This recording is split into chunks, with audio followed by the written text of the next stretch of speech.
ಕಾರವಾರದಿಂದ ಕೈಗಾದವರೆಗೆ ಚತುಷ್ಪಥ ರಸ್ತೆ ನಿರ್ಮಾಣ ಮಾಡುವ ಕುರಿತಂತೆ ಯೋಜನೆ ಸಿದ್ಧಪಡಿಸಿ ಕಾರ್ಯಗತಗೊಳಿಸುವಂತೆ ಲೋಕೋಪಯೋಗಿ ನಗರಸಭೆ ಕೈಗಾದ ಅಧಿಕಾರಿಗಳಿಗೆ ಶಾಸಕ ಸತೀಶ್ ಸೈ ಸೂಚನೆ ನೀಡಿದರು.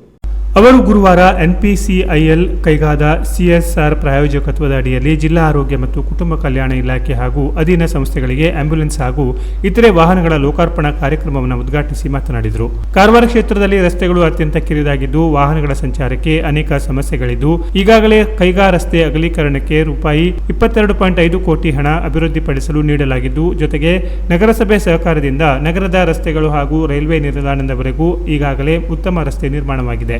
ಲೋಕೋಪಯೋಗಿ ನಗರಸಭೆ ಕೈಗಾದ ವತಿಯಿಂದ ಜಂಟಿಯಾಗಿ ಕಾರವಾರದಿಂದ ಕೈಗಾವರೆಗೆ ಚತುಷ್ಪಥ ರಸ್ತೆ ನಿರ್ಮಾಣ ಮಾಡುವುದರಿಂದ NPCILಗೆ ಹಾಗೂ ಸಾರ್ವಜನಿಕರಿಗೆ ಅನುಕೂಲವಾಗಲಿದ್ದು, ತನ್ನ ಅವಧಿಯಲ್ಲಿ ಕಾರವಾರ ಕ್ಷೇತ್ರವನ್ನು ಸಮಗ್ರವಾಗಿ ಅಭಿವೃದ್ಧಿಗೊಳಿಸಲಾಗುವುದು ಎಂದರು. ಕಾರವಾರ ಈಗ ಸೂಪರ್ ಸ್ಪೆಷಾಲಿಟಿ ಆಗ್ತಾ ಇದೆ. ಅದಕ್ಕೆ ನಮಗೆ ಸ್ವಲ್ಪ ಮತ್ತೆ ಒಂದು 5 ಆಂಬ್ಯುಲೆನ್ಸ್ ಅಥವಾ ಒಂದು 5 ವೆಹಿಕಲ್ದು ಜರೂರಿ ಇದೆ. ಇದ್ರ ಬಗ್ಗೆ ರಿಕ್ವೆಸ್ಟನ್ನು ನಾನು ಮತ್ತೆ ಕಳಿಸ್ತೇನೆ. ನೆಕ್ಸ್ಟ್ ಇಯರ್ ಅಟ್ಲೀಸ್ಟ್ ತಾವು ಒಂದು 5 ಆಂಬ್ಯುಲೆನ್ಸನ್ನು ಕೊಡಬೇಕು. ಯಾಕಂತ ಹೇಳಿದ್ರೆ ಜನರಿಗೆ ಸರಾಗವಾಗಿ ಹೋಗಲಿಕ್ಕೆ ಅಥವಾ ತರಲಿಕ್ಕೆ, ಏನಾದರೂ ಆಕ್ಸಿಡೆಂಟ್ ಆದರೆ ತರಲಿಕ್ಕೆ ಒಂದು ವ್ಯವಸ್ಥೆಯನ್ನು ಕಲ್ಪಿಸಿಕೊಡುವಂಥ ಒಂದು ವ್ಯವಸ್ಥೆ ಇದು. ಅದು ದೇವರ ಹತ್ರ ನಾವು ಬೇಡ್ಕೊಳ್ಳೋದಿಲ್ಲ, ಇಂಥ ಒಂದು ಘಟನೆಗಳು ಆಗಬೇಕಂತ, ಬಟ್ ಅನಿವಾರ್ಯ. ಆಕ್ಸಿಡೆಂಟ್ ಕ್ಯಾನಾಟ್ ಬಿ ಏನು ನಾವು ಹೇಳಲಿಕ್ಕಾಗೋದಿಲ್ಲ, ಅನಿವಾರ್ಯದಿಂದ. ಅಥವಾ ಆಕ್ಸಿಡೆಂಟ್ ಅದರ ಅರ್ಥನೇ ಏನು? ಆಕ್ಸಿಡೆಂಟ್ ಅಂದರೆ ಅರ್ಥ ಏನು ಹೇಳಿ? ಅನಿಶ್ಚಿತವಾಗಿ ಯಾವಾಗ ನಮ್ಗೆ ಗೊತ್ತಿಲ್ಲದೆ ಆಗುವಂಥದ್ದು ಇರೋದೇ ಇದು ಆಕ್ಸಿಡೆಂಟ್. ಕರೆಕ್ಟ್ ಅಲ್ಲಮ್ಮ? ಆದ್ದರಿಂದ ಅದನ್ನು ನಾವು ನಿಯಂತ್ರಣಗೊಳಿಸಲಿಕ್ಕೆ ನಮಗೇನು ಸೇವೆ ಬೇಕು, ಆ್ಯಂಬ್ಯುಲೆನ್ಸ್ ಸೇವೆ ಬೇಕು.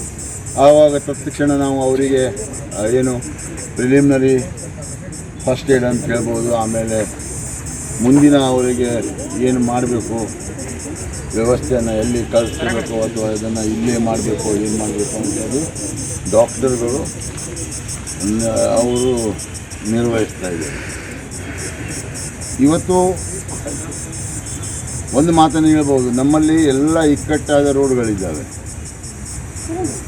ಇವತ್ತು ತಮಗೆಲ್ಲರಿಗೂ ಗೊತ್ತಿದ್ದ ವಿಷಯ, ಕೈಗಾ ರೋಡ್ನಲ್ಲಿ ಭಾಳಷ್ಟು ಸಲ ಜನ ಬಂದು ಸ್ಟ್ರೈಕ್ ಮಾಡಿದರು, ಗಿಡಗಳನ್ನ ನೆಟ್ಟಿದ್ರು ರಸ್ತೆ ಮೇಲೆ. ಕೊನೆಗೆ ನಾವು 22.5 ಕೋಟಿ ಅದಾಮೇಲೆ 22.5 ಕೋಟಿಯ ಒಂದು ಹಣವನ್ನು ಒಂದೇ ರಸ್ತೆಗೆ ಹಾಕ್ಕೊಡ್ತೀವಿ. ಯಾಕಂತ ಹೇಳಿದ್ರೆ ಕೈಗಾ ಇದು ಮುಖ್ಯ ರಸ್ತೆ ಆಗಿದೆ. ನಮಗೆ ಇಳಕಲ್ ರೋಡ್ ಅಂತ ಅದಕ್ಕೆ ನಾವು, ಮತ್ತು ಅದು ಸ್ಟೇಟ್ ಹೈವೇ ಇದೆ, ನ್ಯಾಷನಲ್ ಹೈವೇ ಇದೆ. ಈ ಸೈಡ್, ಆ ಸೈಡು ಸ್ಟೇಟ್ ಹೈವೇ ಇದೆ. ಅದನ್ನು ನಾವು ಅಭಿವೃದ್ಧಿಪಡಿಸಬೇಕು ಅಂತ ಹೇಳ್ಕೊಂಡು ಜನರ ಒಂದು ಕೂಗನ್ನು ಕೇಳಿ ಸಹ ನಾವು ಬೇರೆ ಕಡೆ ಕೆಲಸ ಮಾಡ್ಬೋದಿತ್ತು. 22.5 ಕೋಟಿ ಅಂದರೆ ನಾನು ಕಡಿಮೆ ಒಂದು 50 ಕಡೆ ಕೆಲಸ ಹಾಕ್ಬೋದಿತ್ತು. ಆದರೆ ಜನರಿಗೆ ಅನಿವಾರ್ಯ ಆಗಿರುವಂಥ ಒಂದು ಪರಿಸ್ಥಿತಿಯಲ್ಲಿ ಅದನ್ನು ಸಹ CMC ಕಮಿಷನರಿಗೆ ಕರೀಲಿಕ್ಕೆ ಮರೆತು ಹೋದೆ. ಅವರಿಗೆ ರಿಕ್ವೆಸ್ಟ್ ಮಾಡಿದಾಗ ಅವರು CMC ಕಮಿಷನರ್ ಬಂದಿದ್ದಾರೆ. ಹೇಳಿದರೆ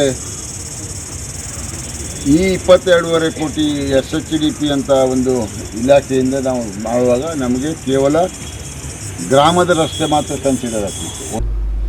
NPCIL ಕೈಗಾದ ಸ್ಥಳ ನಿರ್ದೇಶಕ ವಿನೋದ್ ಕುಮಾರ್ ಮಾತನಾಡಿ, ಪ್ರತಿ ವರ್ಷ 10 ಕೋಟಿ ರೂಪಾಯಿಗೂ ಅಧಿಕ ಮೊತ್ತವನ್ನು CSR ನಿಧಿಯಿಂದ ಆರೋಗ್ಯ, ಶಿಕ್ಷಣ, ಮೂಲಸೌಕರ್ಯ ಮತ್ತು ಕೌಶಲ್ಯ ಅಭಿವೃದ್ಧಿಗಾಗಿ ವೆಚ್ಚ ಮಾಡುತ್ತಿದ್ದು, ಕೈಗಾ ಇಳಕಲ್ ರಸ್ತೆಯ ಕರವಾಡಿಯಿಂದ ಕೈಗಾ ಕ್ರಾಸ್ನವರೆಗೆ ರಸ್ತೆ ಅಗಲೀಕರಣಕ್ಕೆ 24.5 ಕೋಟಿ ರೂಪಾಯಿ ವೆಚ್ಚ ಮಾಡಲಾಗುತ್ತಿದ್ದು, ಶೀಘ್ರದಲ್ಲಿ ಟೆಂಡರ್ ಕರೆಯಲಾಗುವುದು ಮತ್ತು ಶಾಸಕರು ಶಿಫಾರಸು ಎಲ್ಲ ಕಾಮಗಾರಿಗಳನ್ನು ಆದ್ಯತೆಯಲ್ಲಿ ಕೈಗೊಳ್ಳಲಾಗುವುದು ಎಂದರು.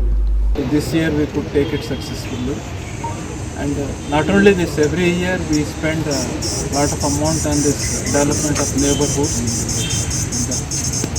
So 16 kilometers from the plant site and township, we spend more than 10 crores in a yearly in the field of health, education, infrastructure and skill development.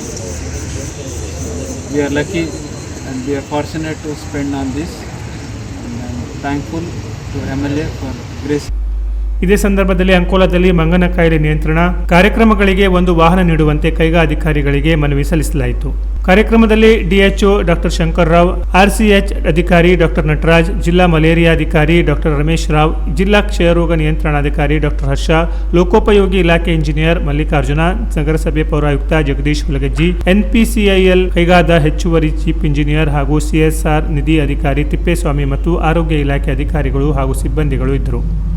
Canara plus news, Karwar.